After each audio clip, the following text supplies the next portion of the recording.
Hello दोस्तों, नमस्कार दोस्तों, स्वागत है आप सभी का online data for study YouTube channel पे। इस वीडियो में हम बात करें एक बड़ी और लेटेस्ट अपडेट के बारे में जो कि संबंधित है बीएड वर्सेस बीटीसी मामले को लेकर। बीएड वर्सेस बीटीसी मामले पर कल सुप्रीम कोर्ट में एक सुनवाई थी और सुनवाई के बाद अब आप सभी के सामने एक बड़ी अपडेट सामने निकल कर आ रही है जो कि संबंधित है बीएड छात्र, इसके अलावा चयनित बीएड शिक्षक, इन दोनों के लिए एक बड़ी अपडेट है। कह सकते हैं कि बड़ा झटका भी है क्योंकि यहाँ पर सुप्रीम कोर्ट ऑफ इंडिया के माध्यम से दिया गया ऑर्डर अब आप सभी के लिए और ज़्यादा मुश्किलें बढ़ा रहा है।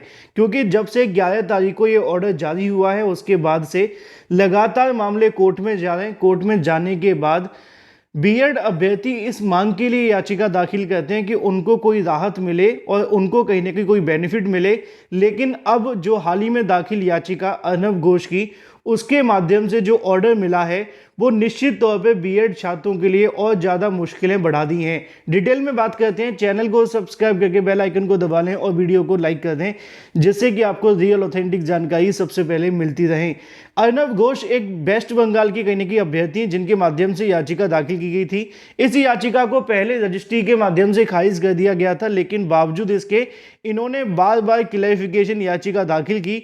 उसके बाद इन्होंने रजिस्ट्री के खिलाफ खुद से केस कर दिया और फिर से इस मामले को लेकर याचिका दाखिल की। अंततः सुप्रीम कोर्ट के माध्यम से एक स्पेशल बेंच का गठन किया गया और उस स्पेशल बेंच के अंदर आपको 2 जजेस देखने के लिए मिले जो कि जस्टिस अनिरुद्ध बोस, इसके अलावा सुधांशु धूलिया थे। अब इस मामले को लेकर जब कल सुनवाई शुरू हुई तो वहां पर बीएड के जो अधिवक्ता हैं उनके माध्यम से मांग ये रखी गई थी कि इस ऑर्डर को 11 अगस्त 2023 से लागू कर दिया जाए। 11 अगस्त 2023 से, और उसके पहले की जितनी भी भर्तियां हैं उसमें बीएड करने वाले अभ्यर्थियों को नौकरी दे दी जाए, जिससे कि जो बीएड अभ्यर्थी 11 तारीख के बाद बाहर हो जाएंगे, लेकिन कम से कम उससे पहले की भर्तियों के अंदर जो चयनित हैं उनको तो नौकरी में बना करके रखा जाएगा, उनको नौकरी से नहीं निकाला जाएगा। जब इस मांग को लेकर बीएड अभ्यर्थी के जो कहीं की अधिवक्ता हैं वो बहस करते हैं तो उसी समय पर अगर बात की जाए सुप्रीम कोर्ट के जस्टिस के माध्यम से इस मामले पर सीधे तौर पर अपनी टिप्पणी दे दी जाती है। अब उन्होंने क्या कहा मैं आपको सीधे शब्दों में बता दूं, लेकिन उससे पहले आपके मन में एक सवाल आ सकता है कि रेट्रोस्पेक्टिव क्या होता है। पहले इसको क्लियर करना बहुत ज़्यादा आवश्यक है। रेट्रोस्पेक्टिव एक तरीके से आप समझ सकते हैं कि किसी भी हिंदी में शब्दों को कहना चाहें तो भूतलक्षी प्रभाव से हम कह सकते हैं। ज़्यादा अच्छे से समझने के लिए मान लीजिए कई बार हमारी केंद्र सरकार या राज्य सरकार कोई आदेश जारी करती हैं और उस कानून को बनाती हैं। वो कहती है कि ये कानून लागू कर दिया गया है या ये जो नियम है बनाया गया है, लेकिन ये जो नियम है जारी तो आज की तारीख में हुआ है लेकिन लागू हो जाएगा 2020 से। मतलब आज की डेट में जारी किए गए किसी कानून या किसी नियम को लागू करना हो 2020 से तो उसको रेट्रोस्पेक्टिव मोड में प्रभाव से लागू कर दिया जाता है।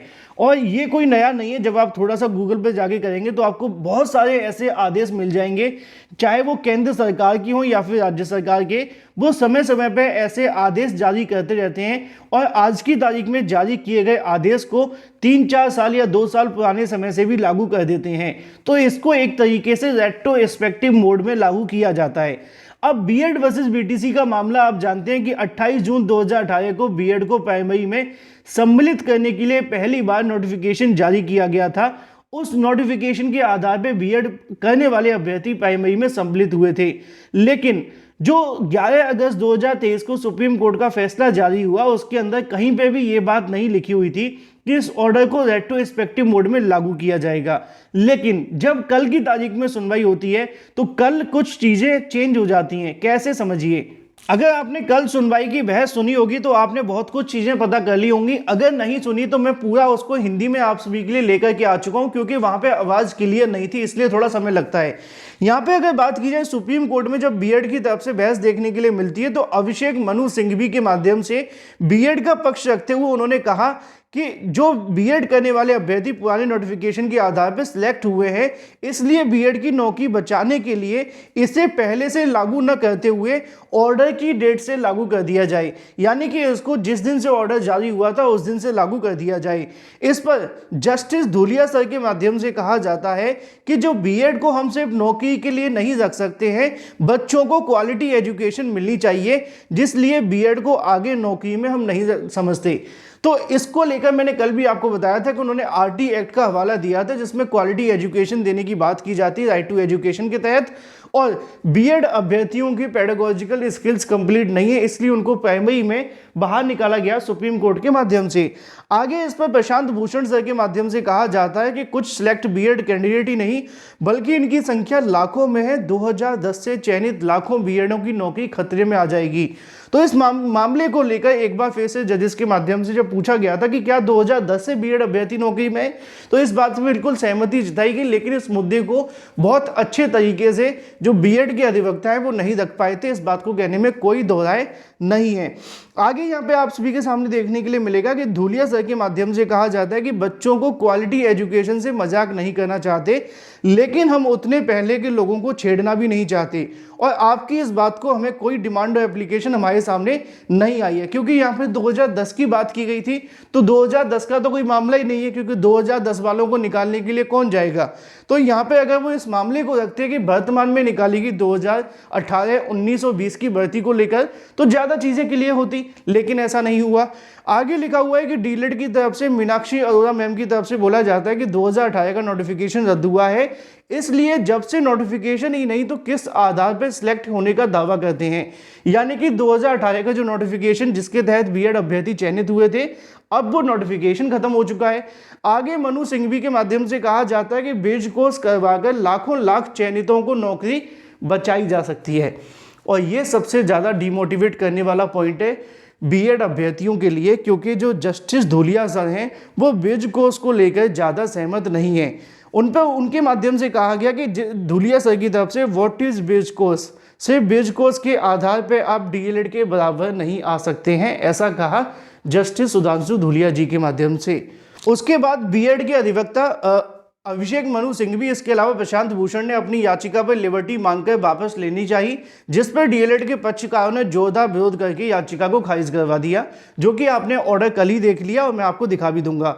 निष्कर्ष क्या निकला वो आपको समझ लेना है कि याचिका में जो मांग की गई थी वो 11 अगस्त 2023 से ऑर्डर लागू किए जाने की मांग थी, चयनितों को बने रखने की मांग की गई थी, जिसके बाद सुप्रीम कोर्ट ने इसको खारिज कर दिया है।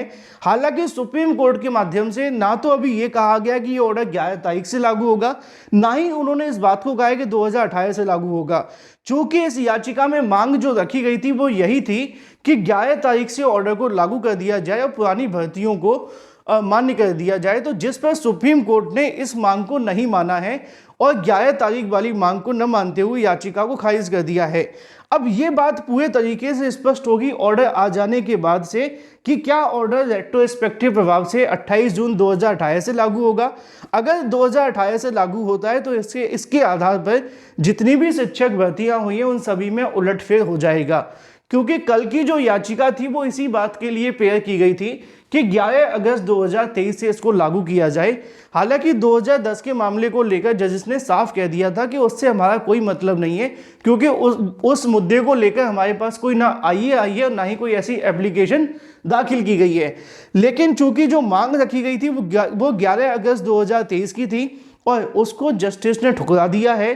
तो इसके आधार पर ही कल से जो आपको सोशल मीडिया साइट्स पर जो भी चीज़ें चल रही है कि ये ऑर्डर 2018 से लागू हो सकता है, उसकी सबसे बड़ी वजह यही है। बाकी सारी चीज़ें ऑर्डर आने पे क्लियर होंगी। जैसे ही ऑर्डर आता है सबसे सटीक सबसे सही जानकारी आपको इसी चैनल के माध्यम से दे दी जाएगी। Thank you for watching this video.